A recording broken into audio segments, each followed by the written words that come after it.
Hello students, last lecture में हमने fertilisation and implantation पढ़ा था। अब इस लेक्चर में हम प्रेगनेंसी और एम्ब्रियोनिक डेवलपमेंट पढ़ेंगे। ठीक है, तो साइट ऑफ फर्टिलाइजेशन बता के आप इसको कमेंट में आंसर करना ज़रूर। अगर आप मेरे लास्ट लेक्चर को देखा है तो इसका आंसर ज़रूर करना कि साइट ऑफ फर्टिलाइजेशन क्या है। अगर नहीं देखा है तो प्लीज़ जाके देखिए। हमने इससे पहले सारे लेक्चर्स को कंप्लीट किया है वन बाय वन एनसीईआरटी की लाइन टू लाइन सीरीज़ में। कुछ एक्स्ट्रा चीज़ें भी बताई हैं जो आपको हेल्प करेंगी in answering the questions. And if you see all the chapters जो मैं पढ़ा रही हूँ लाइन टू लाइन, तो आपको लिटरली कोई दिक्कत नहीं आएगी क्वेश्चन सॉल्व करने में। हम एक एक पॉइंट को कवर करते हुए चल रहे हैं। So the next topic is pregnancy and embryonic development. ठीक है, तो इम्प्लांटेशन हुई थी किसकी? ब्लास्टोसिस्ट की। कहाँ हुई थी? यूटेराइन वॉल में।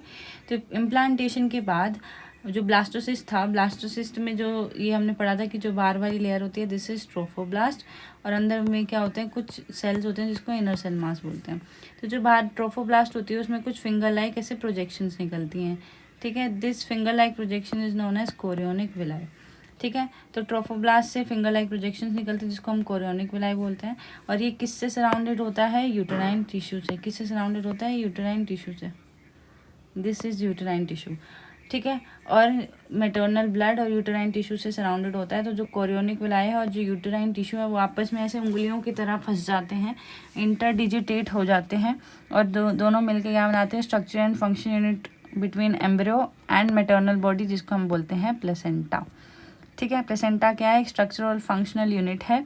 किसके बीच में? बच्चे के बीच में और माँ के बीच में। कैसे बनती है? कोरियोनिक विलाई बच्चे की साइड से, मदर की साइड से यूटेराइन टिश्यू दोनों इंटरडिजिटेट हो जाता है। प्लेसेंटा किस में हेल्प करता है?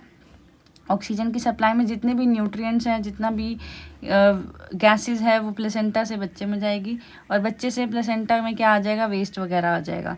तो प्लेसेंटा सप्लाई करेगा, supply of oxygen, nutrients, removal of carbon dioxide और एक्सक्रीटरी वेस्ट जो एम्ब्रियो प्रोड्यूस कर रहा है। ठीक है, अब देखो ये डायग्राम में देखो, this is placenta, this is embryo, और बीच में क्या है? अम्बिलिकल कॉर्ड जो कट होती है ड्यूरिंग डिलीवरी। तो जो बच्चा है वो प्लेसेंटा से कैसे कनेक्टेड होता है? वाया द अम्बिलिकल कॉर्ड, जो हेल्प, जिसके अंदर ब्लड वेसल्स होती हैं जो हेल्प करती हैं the transport of substances to and from the embryo.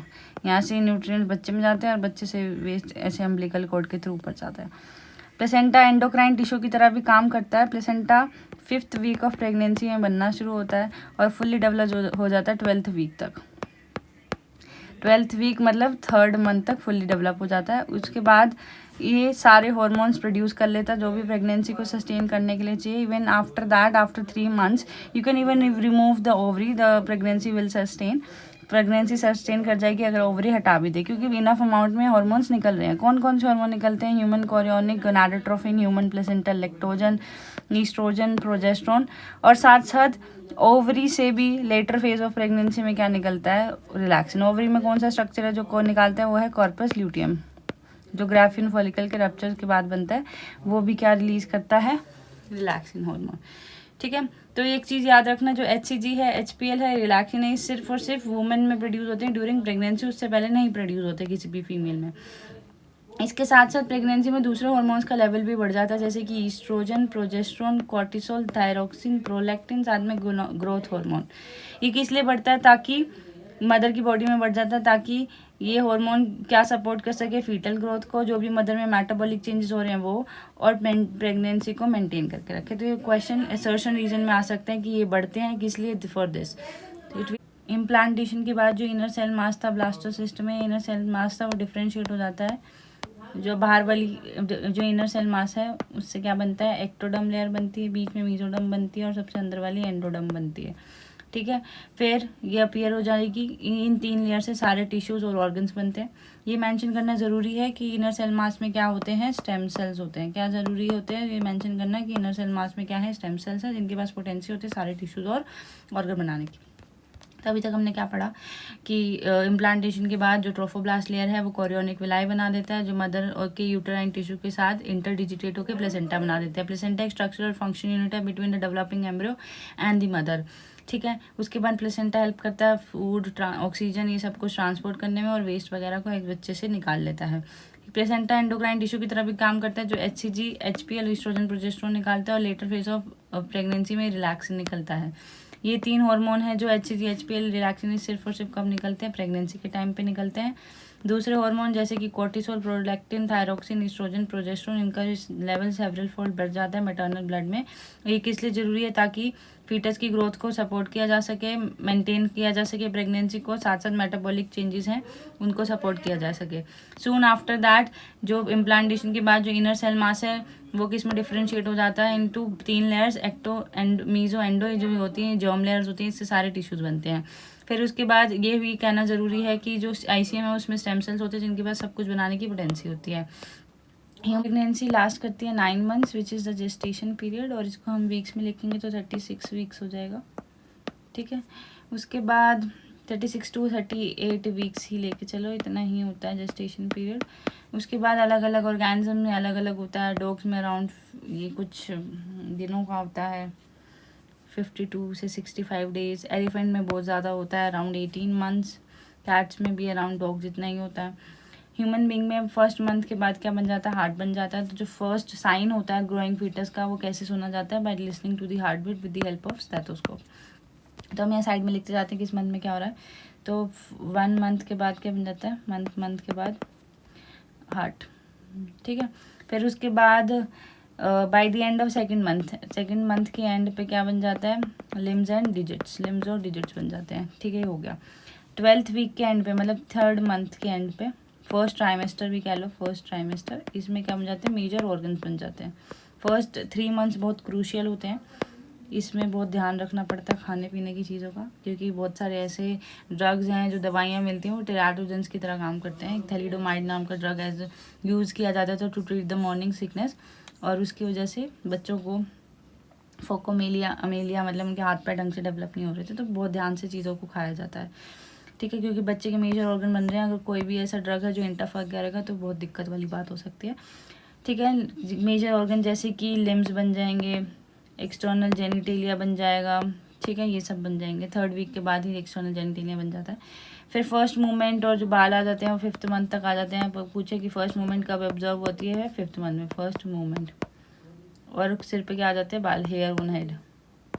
ठीक है, उसके बाद सेकेंड ट्राइमेस्टर 24 वीक्स तक बॉडी के ऊपर फाइन हेयर्स आ जाते हैं, आईलिड सेपरेट हो जाती हैं, आईलैशेस बन जाती हैं, और 9th मंथ आते आते फुली डेवलप हो जाता है और foetus is ready for delivery.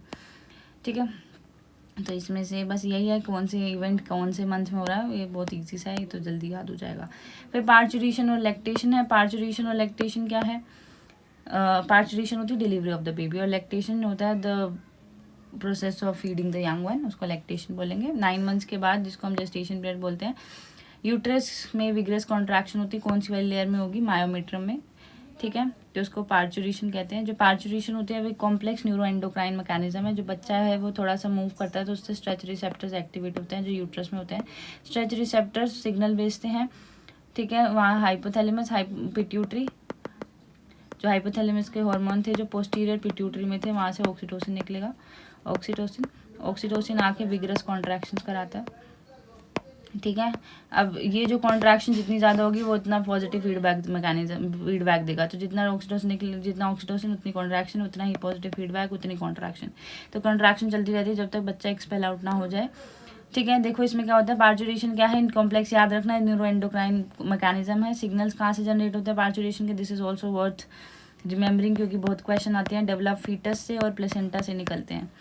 अब इसकी वजह से माइल्ड कॉन्ट्रैक्शन होती है, स्ट्रेच रिसेप्टर्स एक्टिवेट हो जाते हैं जो ट्रिगर करते हैं release of oxytocin from maternal. याद रखना, मेटर्नल यहाँ पर वीटल लिख देते हैं तो गलत हो जाता है। ऑक्सीटोसिन यूटेराइन मसल पे एक्ट करेगा, स्ट्रॉन्गर कॉन्ट्रैक्शन कराएगा, जो फिर पॉजिटिव फीडबैक है, फर्दर सिक्रीशन कराएगा ऑक्सीटोसिन का। ये इनके दोनों के बीच में जो भी है सिग्नल स्टिमुलेटरी रिफ्लेक्स चलता रहता है। फिर इसकी वजह से क्या हो जाता है? एक्सपल्शन ऑफ द बेबी हो जाएगा। सून आफ्टर दैट जो भी प्लेसेंटा वगैरह है उसको भी रिमूव कर दिया जाता है, एक्सपल्शन ऑफ द बेबी। ठीक है, थ्रू द बर्थ के नाम उसको पार्चुरेशन कहते हैं। प्लेसेंटा भी एक्सपेल हो जाती है यूट्रस से, इसको हम आफ्टर बर्थ बोलते हैं। ज़रूरी होता है निकालना, अंदर नहीं छोड़ते इसको। ठीक है, कई बार क्या होता है कि खुद से नहीं इनिशिएट हो रही है कॉन्ट्रैक्शन, तो उनको artificial oxytocin that is Pitocin दिया जाता है। क्या दिया जाता है? पिटोसिन। फिर मेमरी ग्लैंड्स भी डिफ्रेंशिएट हो रहे होते हैं ड्यूरिंग प्रेगनेंसी, और एंड ऑफ द प्रेगनेंसी में मिल्क प्रोडक्शन स्टार्ट हो जाते हैं, जिसको हम बोलते हैं लैक्टेशन। न्यूबॉर्न को फीड करते हैं। इनिशियल फ्यू डेज में जो मिल्क आता है वो येलोइश कलर का फ्लूइड होता है जिसको हम कोलोस्ट्रम बोलते हैं, जिसके अंदर बहुत सारी एंटीबॉडीज़ होती हैं। कौन सी एंटीबॉडी होती है? IgA, याद रखना IgA एंटीबॉडी होती है जो बहुत ज़्यादा ज़रूरी होती है बच्चे के लिए, क्योंकि उसके पास अभी इम्यून सिस्टम उसका इतना डेवलप नहीं है। तो मदर से ही एंटीबॉडीज़ आती हैं जो रेजिस्टेंस प्रोवाइड करती है बच्चे को टूवर्ड्स द डिजीजेस, ठीक है, और उसको हेल्दी रखेगी। ब्रेस्ट फीडिंग इनिशियल पीरियड में बहुत ज़्यादा रिकमेंडेड होती है बाय डॉक्टर्स, क्योंकि बच्चे को इम्यूनिटी की ज़रूरत होती है और माँ का जो दूध है वही उसको हेल्प करेगा टू सस्टेन द लाइफ। सो या this is the chapter. Summary है, समरी में एक चीज़ मेंशन करने की ज़रूरत है कि जो कॉम्प्लेक्स न्यूरोएंडोक्राइन मैकेनिज्म था पार्चुरेशन, उसके अंदर ये 3 हार्मोन्स भी होते हैं जो मेन टेक्स्ट में नहीं दे रखा।